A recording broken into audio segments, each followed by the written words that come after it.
ninyo bakit inopen up ito ng Vice Presidente sa isang campaign sorties about dito sa pag-amyenda po sa saligang batas? Kung ano man po ang kanyang adhikain at layunin sa mga ganitong klaseng pananalita, hindi po natin alam. Pero as far as we are concerned, tatak fake news.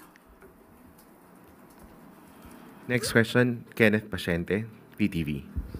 Hi, Yusek. Good morning po. Yusek, may update na po ba doon po sa isang principal po sa Antique na nagpahubad po ng toga during graduation rites po?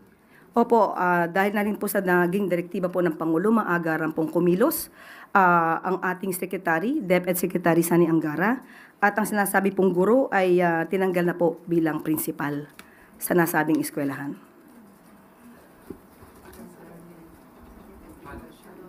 Follow-up question, DepEd.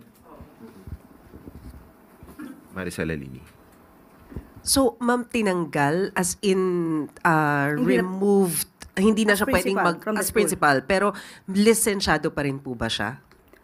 Tinanggal naman po siya sa pagiging principal. Yung license naman po niya ay hindi naman manggagaling sa pag-uutos ng Pangulo o ng DepEd Secretary. So, does it mean po na pwede pa rin siyang magturo sa ibang mga public school? Allowed pa rin po ba siya? Allowed pa rin po siya at syempre titignan pa rin po kung ano ba ang klase, ang kanyang behavior. Kailangan po yan. Importante po yan, lalo na po at siya ay isang guro.